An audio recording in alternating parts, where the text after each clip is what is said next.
ৰাধা কৃষ্ণ ৰাধা কৃষ্ণ। 24 ঘণ্টাত কাণখনক ভগৱানৰ নাম শুনাত, চৰ্চা শুনাত কিমান সময় ব্যৱহাৰ কৰিছা? 24 ঘণ্টাত মুখখনে কিমান সময় কৃষ্ণ গুণনাম কীৰ্তন কৰিছা? 24 ঘণ্টাৰ ভিতৰত এলাহ কিমান বাৰ হৈছে? 24 ঘণ্টাৰ ভিতৰত অশ্ৰদ্ধা কিমান বাৰ কৰিছা? 24 ঘণ্টাৰ ভিতৰত কোন সময়ত কোন পৰিস্থিতিত কৃষ্ণৰ নাম পাহৰিছা? 24 ঘণ্টাৰ ভিতৰত কৃষ্ণ নাম পাহৰাৰ কাৰণ? 24 ঘণ্টাৰ ভিতৰত কি কথা পাতোতে, কাৰ সংগ কৰোতে, কোনটো ক্ৰিয়া কৰোতে কৃষ্ণৰ নাম স্মৃতিৰ পৰা আঁতৰিছে? ইয়াক পৰীক্ষণ নিৰীক্ষণ কৰি সংশোধন কৰি থকা জনে সাধক। সাধকৰ প্ৰথম অৱস্থাত প্ৰথম সাধনাৰ অস্ত্ৰ পাতেই হৈছে অভ্যাস। প্ৰভু ভগৱন্তই সাধকৰ প্ৰথম অৱস্থাত কেৱল অভ্যাস চায়, কেৱল কৃষ্ণ নাম লোৱাৰ অভ্যাস। কাৰণ অভ্যাস নকৰিলে কোনো সাধকেই ভগৱন্তৰ মাৰ্গত আগুৱাই যাব নোৱাৰে। ভগৱন্ত কৃষ্ণক সেইজনে আত্মসমৰ্পণ কৰিব পাৰে যিয়ে সকলোবোৰ অভ্যাস কৰি কৰি ভাগৰি যায়, আৰু তেতিয়াই ভগৱন্তত পূৰ্ণ সমৰ্পিত হয়। ইয়াৰ পাছৰ পৰিস্থিতি কেৱল স্থিতি হয়, আৰু এই পূৰ্ণ সমৰ্পিত স্থিতিত ভগৱানৰ কৰোণা প্ৰাপ্ত হয়।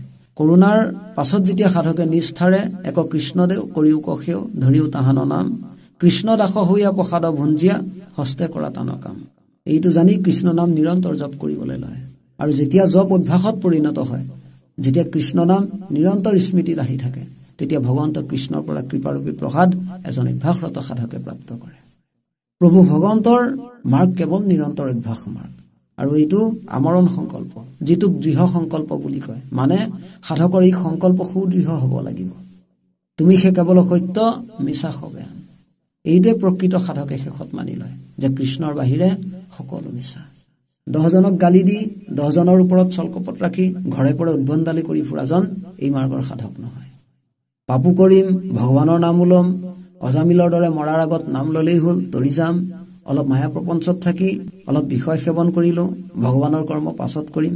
য'তে ত'তে মিতিৰালি কৰি ফুৰা, পৰিয়াল পোহপালত সময় নষ্ট কৰি ফুৰা, এইবোৰ ভণ্ডামী ভক্তৰ লক্ষণ, ভাগৱত মাৰ্গৰ সাধকৰ লক্ষণ নহয়। চাধা চিগাৰেট খোৱা, মদিৰা পান কৰা, লোকৰ পত্নীক চকু দিয়া, ধনৰ লালসাত অধৰ্মযুক্ত কাৰ্য কৰা, মাছ মুৰ্গী ছাগলীৰ মঙহ ভক্ষণকাৰীজন, বিক্ৰেতাজন না সাধক হ'ব পাৰিব, না উপাসক, না অভ্যাসী, না কীৰ্তনীয়া। কেৱল বেশধাৰী পাখণ্ড হ'ব পাৰিব। কলিত শৰীৰ কীৰ্তন বিনাই নাহিকে অৰ দুজা। কীৰ্তনৰ বাহিৰে দ্বিতীয় আৰু একো নাই, কেৱল 24 ঘণ্টা কৃষ্ণ নামৰ কীৰ্তন। এইটো কোনে কৰিব পাৰে? যিজন বিনয়ী, যিজন দৈন্য, যিজনে তৃণতকৈও নিজকে সৰু মানিলে, যিজনে এই সত্যটো জানিলে যে কৃষ্ণ এক দেৱ দুখ হাৰি, কাল মায়াদিৰো অধিকাৰী, কৃষ্ণ বিনে শ্ৰেষ্ঠ দেৱ নাহি আৰ, কৃষ্ণ বিনে শ্ৰেষ্ঠ দেৱ নাহি আৰ।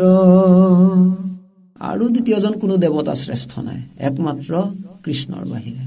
আৰু যিজনে কৃষ্ণক অন্য দেৱতাৰ লগত ৰাখি অন্য দেৱতাৰ সমানে মৰ্যাদা দিবলৈ বিচাৰে, সেইজন নিষ্ঠাৱান হোৱা নাই, কৃষ্ণৰ একনিষ্ঠ হোৱা নাই। সেইজন কেৱল নৰকৰ ৰাস্তাত নৰক যাবলৈ অপেক্ষা কৰি আছে। ঈশ্বৰ কৃষ্ণক যিটো অন্য দেৱতাৰ সম বোলে আতি পৰম দুৰ্জন, 84 নৰক ভুঞ্জি পাপৰ জুনিত সিটো অৱশ্যে হুইবেক উতপন। ঈশ্বৰ কৃষ্ণক যিটো অন্য দেৱতাৰ সম বোলে আতি পৰম দুৰ্জন, 84 নৰক ভুঞ্জি পাপৰ জুনিত সিটো অৱশ্যে হুই বেক উতপন। সংসাৰত কৃষ্ণৰ বাহিৰে কোনো নাই আৰু নাথাকে, সকলো কৃষ্ণই হৈ আছে, সকলো কৃষ্ণৰে ৰূপ। কৃষ্ণক পুজিলে, কৃষ্ণৰ নাম ললেই সমস্ত সাধনাৰ ফল জ্ঞান, বৈৰাগ্য, ভক্তি, প্ৰেম প্ৰাপ্ত হয়। এই সকলোবোৰ কোনে বুজে? যিজনে অভ্যাস কৰি ভগৱন্তৰ আশ্ৰিত হৈ নামক ধৰিলে, যিজনে নামৰ অভ্যাস কৰি ভগৱন্তৰ কৃপা পালে, আত্মবোধ হল।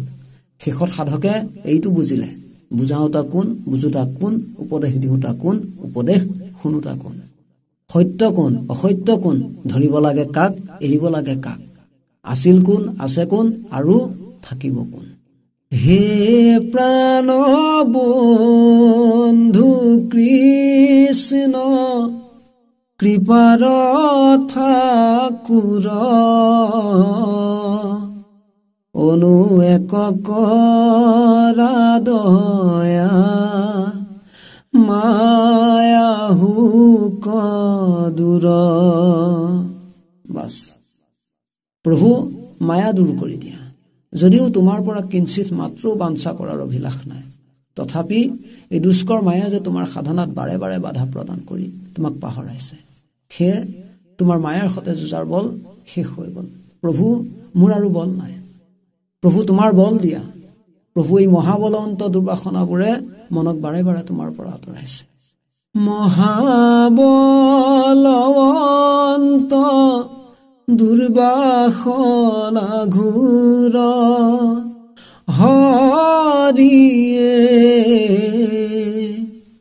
আমাৰ মনক তেজিয়া দূৰণ যায় ৰাম ৰাম।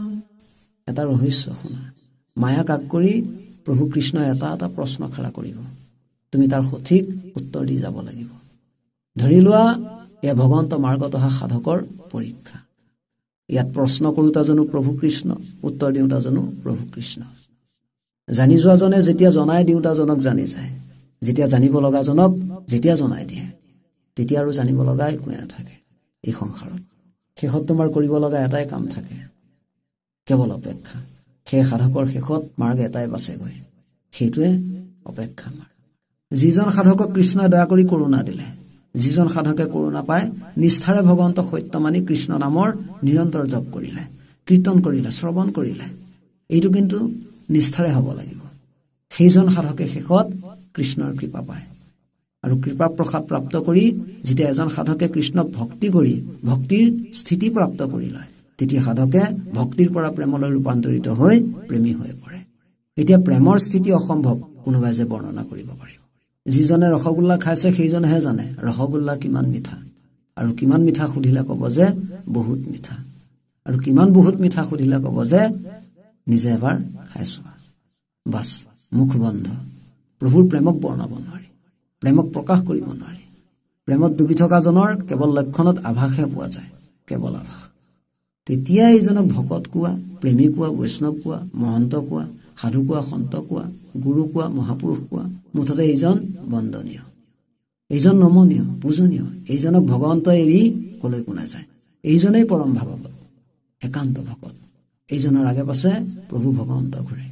এইজনক সেৱা কৰা, ভগৱন্তক সেৱা কৰা একেই কথা। এইজনৰ দৰ্শন মাত্ৰেই তোমাৰ সমস্ত পাপ বৃত্তি, ব্যভিচাৰ বৃত্তি নাশ হৈ পৰিব। কিন্তু এনেকুৱা এজন অকিঞ্চন ভকত দৰ্শন অতিকৈ দুৰ্লভ।